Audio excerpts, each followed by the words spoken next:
김민아 기자 어서 오세요. 안녕하세요. 첫 번째 항목은 선거 직전에 망설이는 재판부입니다. 누구 재판이죠? 김경수 경남도지사 재판 얘기인데요. 예. 이른바 드루킹 사건에 대한 항소심 재판부가 지난해 11월 중순 이미 심리를 끝마친 상태인데도 선거 기일을 계속 미루고 있다는 겁니다. 원래는 지난해 12월 24일 날 선거를 했어야 됐는데 그걸 이제 오늘로 미뤘었고, 근데 이제 오늘 재판에서 다시 선거 기일을 연기하는 결정을 했다는 것이죠. 왜 연기를 했다는 거죠? 재판부는 오늘 한 20분에 걸쳐서 이 이유를 밝혔는데요. 이 사건은 당사자들과 우리 사회에 미치는 영향이 매우 큰데 재판부가 현 상태에서는 최종적인 결론에 이르지 못했다라는 거였습니다. 하지만 당시에 김경수 지사가 이른바 이제 드루킹 일당들로부터 온라인 정보 보고를 받고 이른바 또 이 킹크랩의 시연을 본 사실은 객관적 증거로 증명됐다, 이렇게 판단했다고 밝혔는데요. 따라서 이제 특검과 변호인 측에 이제 남은 시일 동안에 추가 설명을 요구를 했습니다. 주로 김경수 지사와 드루킹은 어떤 관계였는지, 김경수 지사는 대선에서 어떤 역할을 했는지, 댓글 조작으로 업무가 방해됐다는 포털은 구체적으로 어떤 피해를 받고 이걸 복구하기 위해서 어떤 노력을 했는지라는 것들이라는 거죠. 그래서 더 심리를 하겠다는 거군요.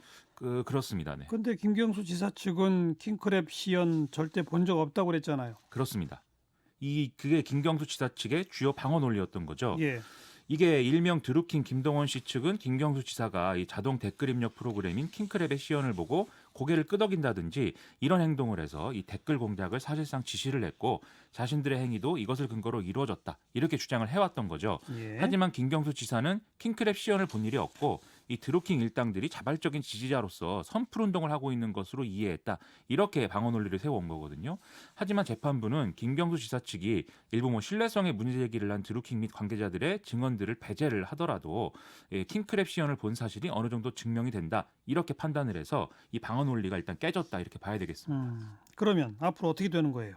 지금까지 인정된 사실들을 통해서 김경수 지사와 드루킹 일당들을 공동정범 관계로 볼 수 있는지, 이걸 이제 재판부가 판단하겠다는 거거든요. 이 공동정범이라는 것은 2명 이상이 공동으로 범행을 한 경우에 성립을 하는 개념인데, 공범이라는 얘기죠, 한마디로. 그래서 이게 엄밀하게 보면 공범의 한 종류입니다. 공동정범이. 네. 이게 교사범이나 뭐 이런 종범 이런 것도 들어가기 때문에, 그래서 대법원 판례를 보면은 공동정범은 직접 범행을 하지 않았어도 협력하는 것만으로 이제 성립이 가능하다, 이런 판례가 있는데, 예. 반면 범행을 인식했더라도 제지하지 않고 용인했다, 이렇게 보는 경우는 또 공동정범을 인정하지 않은 사례가 있다는 거거든요. 애매하네요. 그렇죠. 즉 김경수 지사의 행위를 댓글 조작을 함께 한 정도로 볼 것인가, 아니면 단지 드루킹들의 행위를 그저 용인한 정도로 볼 것인가, 이 문제가 지금 남았다는 겁니다. 거기에 대해서 재판부가 아직 결론을 못 내렸다. 그렇습니다.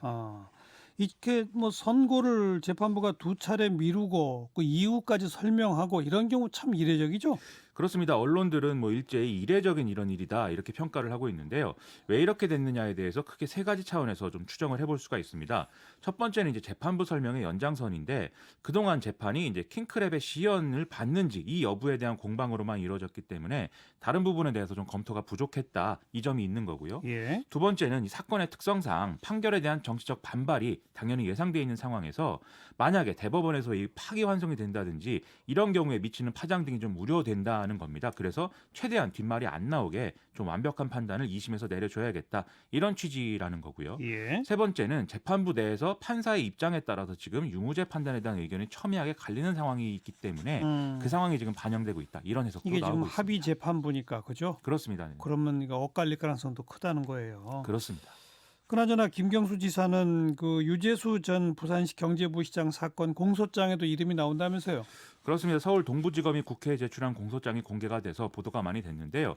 이 유재수 전 부시장이 청와대 감찰을 받게 되자 김경수 지사 그리고 윤건영 전 청와대 국정상황실장 등이 이 유재수 전 부시장은 참여정부 때 함께 고생한 사람이고 앞으로 청와대가 금융위 등의 어떤 인사를 잘 하려면 필요한 사람이다, 이런 논리로 구명에 나선 사실 등이 이제 공소장에 드러났다라는 겁니다. 예. 그리고 이러한 이제 구명 청탁은 백원우 전 민정비서관을 통해서 제기가 됐는데, 결국 조국 전 장관은 사표를 받는 차원에서 감찰을 중단할 것을 지시를 했고, 백원우 전 비서관은 금융위에다가 뭐 이런저런 개인적 비위 의혹이 있었지만 대부분이 정리가 됐다라면서 구체적 감찰 내용은 또 알려주지 않았다라는 내용입니다. 이 공소장 공개에 대해서 조국 전 장관 측이 입장을 냈죠. 그렇습니다. 변호인 명의로 된 입장문을 이제 언론에 공개를 했는데요. 이 직권남용이 인정이 되려면 조국 전 장관이 부하 직원의 권한을 침해했어야 하는 것이지만 그런 사실이 없다라는 겁니다. 그래서 첫째로 백원우 당시 민정비서관이 유재수 전 부시장이 억울하다 이 얘기를 듣고 이제 보고를 따로 했던 거는 민정비서관의 정당한 업무다라는 건데요. 예. 이 연장선에서 보면은 김경수 지사 등이 유재수 전 부시장의 억울한 입장을 좀 전달을 한 것도 뭐 큰 문제가 없다 이런 얘기가 되는 거죠. 둘째로 유재수 전 부시장이 감찰에 불응을 하고 잠적을 했는데 이 청와대 특감반은 강제 수사권이 없었기 때문에 추가로 감찰을 하는 것은 불가능했다라는 거고요. 셋째로 이런 상황을 전제로 해서 조국 당시 민정수석이 사표를 받는 선에서 상황을 마무리한 것 역시 이 재량 판단 범위 내였다라는 겁니다. 즉 조국 전 장관은 부하 직원이었던 특감 반장이나 반원들에 대해서 의무 없는 일을 시킨 바 없다 이런 얘기였습니다. 네.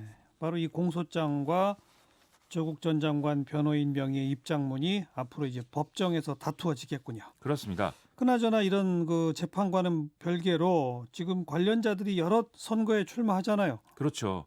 그래서 이게 선거에 영향을 줄 수밖에 없는 그런 문제가 또 되고 있는 건데요.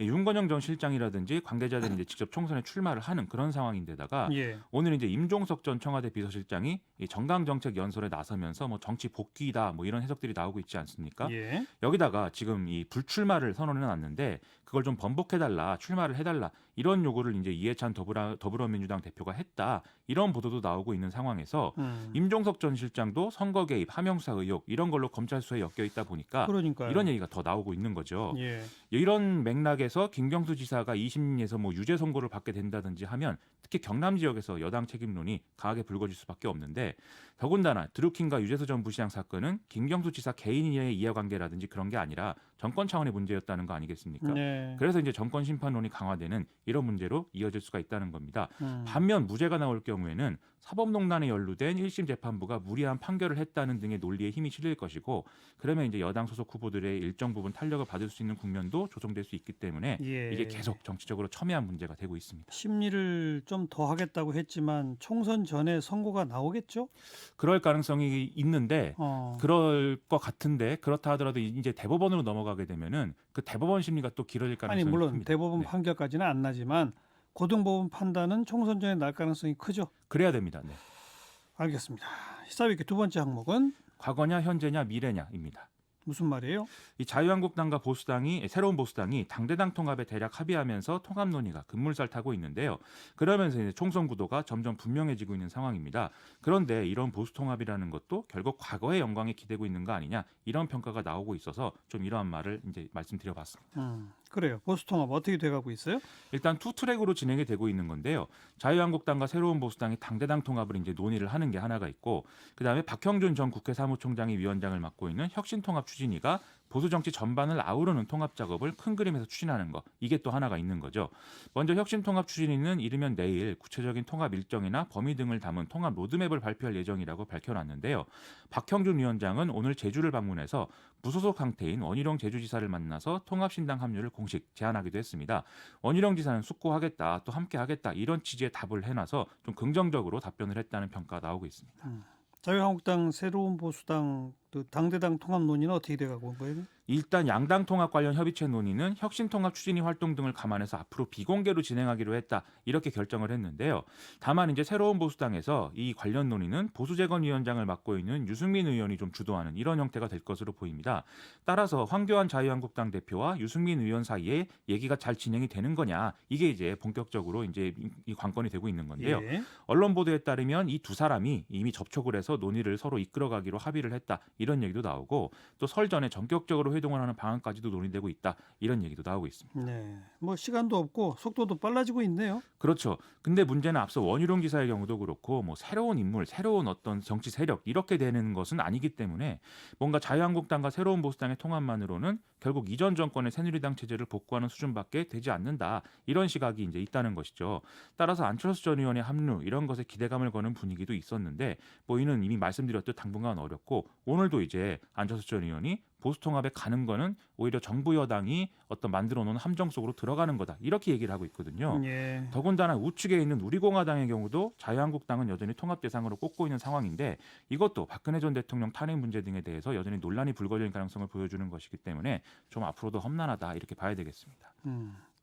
그랬어요. 뭐 아까 과거 미래 그건 무슨 말이에요?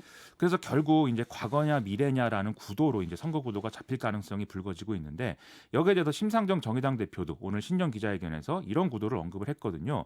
그래서 이번 선거는 수구 세력인 자유한국당을 퇴출시키고 새로운 미래를 위해서 정의당과 더불어민주당이 대결하는 선거다라는 건데 아, 문제는 이 미래라는 게 누구를 위한 어떤 미래냐라는 거 아니겠습니까? 지금 정의당의 경우에는 힘이 없다. 지금 이거 외에는 예. 미래를 준비하는 정치 세력으로서의 모습을 충분히 보여주고 있다라는 평가까지는 받지 못하고 있고 예를 들면 4+1이라든지 법여권의 일원이다. 현재의 일원이다라는 평가를 받고 있는 게 또 사실이거든요. 그래서 미래를 준비하는 정치 세력이다. 이런 부분들은 사실 지금 비어있는 측면이 큰 건데 이걸 선점하는 세력이 총선에서 이제 성과를 낼 수 있을 것이고 그걸 좀 앞으로 관건으로 봐야 될 것 같다. 이런 생각입니다. 네. 김민아 기자 수고하셨어요. 고맙습니다.